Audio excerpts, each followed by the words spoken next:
your doors are hard to shut like that, I've got something for you. Let's check it out.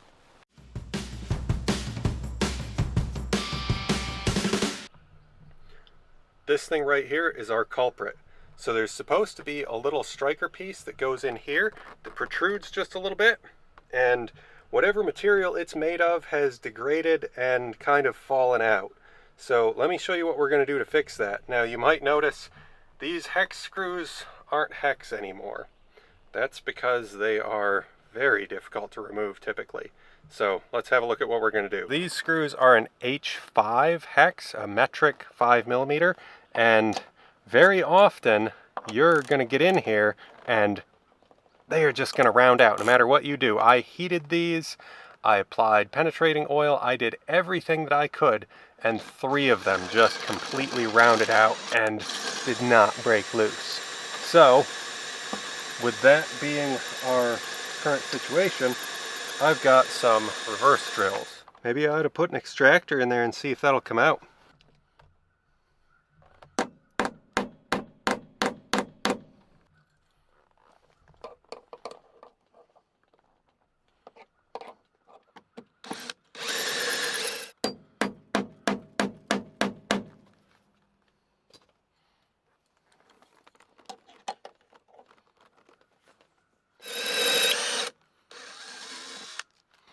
That'll happen sometimes.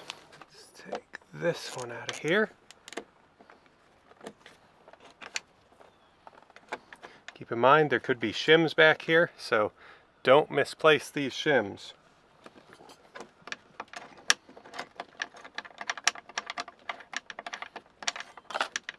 Oh, see?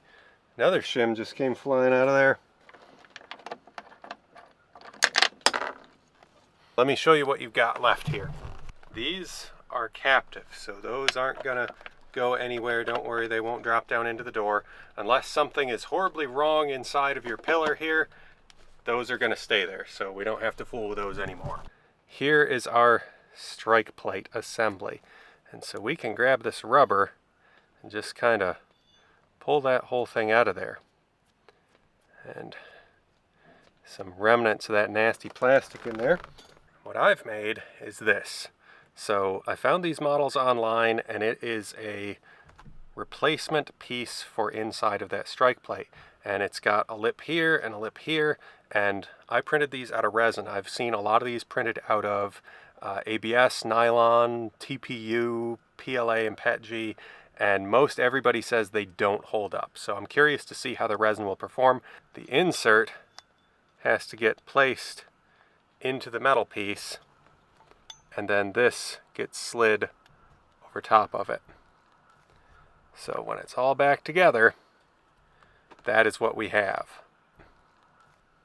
While I'm in here, I'm replacing those screws with these. This is an M8 by 16mm Torx screw. So this has a T40 Torx, and we'll set down in there pretty close to the same. It's a little bit wider face, but the original ones did sit a little bit proud of the front anyways, so we'll see how they work.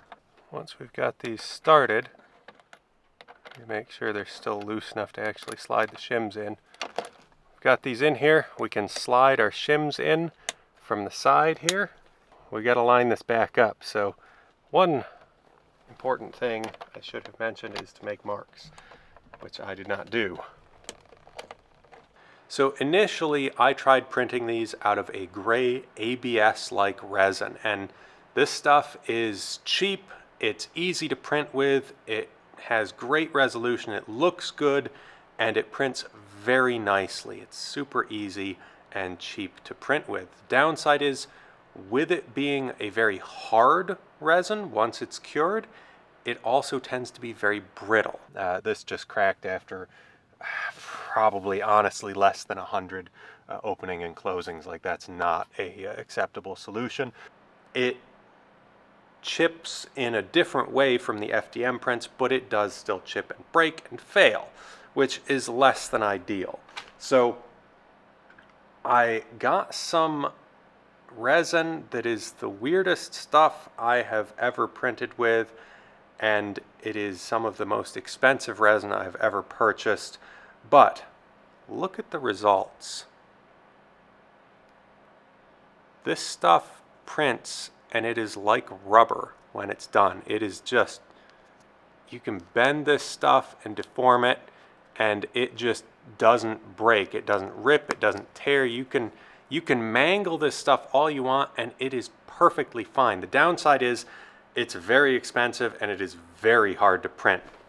So you have to be a little bit creative, a little inventive with how to make these prints succeed, but when it does, you get results like this that are a very soft rubber that should be very durable and basically, in my thoughts, a perfect analog for what the original inserts were like. So that's enough talking about it. Let's go swap out the ABS one that I've been testing on my car and put the flexible resin one in there and see if we can get it adjusted and get it closed. We already put Torx screws in here, so I'm going to crack each of these loose. And of course we've got to go through the whole adjustment process again because we're taking this off. Set this in here, and we're going to slip this back in place,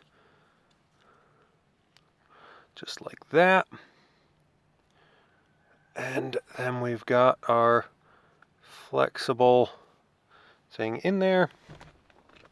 Let's get a couple of these started.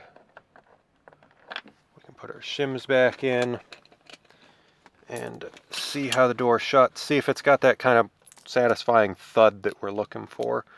I'm going to line this back up where it was, because that'll be close to the right adjustment, and then we'll dial it in from there. Takes a little more force to shut. Not sure if that's an adjustment issue.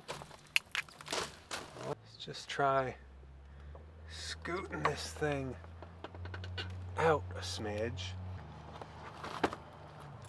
and try it again.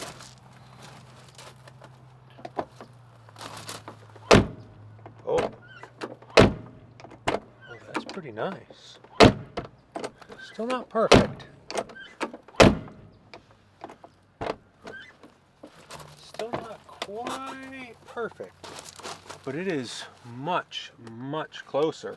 The door is shutting nice. It's not quite perfect. I'm not sure if that's a result of something being a little out of scale on this insert, or if maybe I'm just not good at adjusting doors. I've seen all kinds of different tips, like a piece of painter's tape to line up the pin with that little brass insert, make sure it's centered, and I've done that. The shims, the up and down, mark where it is. You know, I've heard all these different things and I've tried all of them, and I'll be honest, none of them ever seem to give me good results. I have had the best results doing what I just did, kind of lining it up close to where it was, testing it a few times, changing it a little bit, testing it a few times, changing it a bit, testing it, just kind of trial and error, finding a spot where the door closes nice. Now, if you have a surefire way to adjust these, please go down in the comments and tell me, because there's got to be a better way. Just none of the ways that I've read about or seen seem to be it, for me at least. Now, with all that said and done, we're going to test this thing for a while, see how this flexible resin insert holds up, and we'll go from there, I guess. But I guess that's all for today. If these things work out well, I'm going to put them for sale on the website, as well as the Torx screws to replace if you strip out your hex screws. If your hex screws come out nice, put a little anti-seize on them, put them back in. But if they strip out, go ahead and trade to the Torx. That was my opinion on my car. So I'm going to put this stuff on the website once I'm confident that it's going to work, and I'm not sure how long that'll take, but in the meantime, I'm going to have these try and print a few of them and maybe ship them out to a few people so that we can get some more tests and see if this is a viable alternative, something that we can start offering to the community and get everybody's doors closing nice again. So yeah, well, that's all for today. Thanks for watching.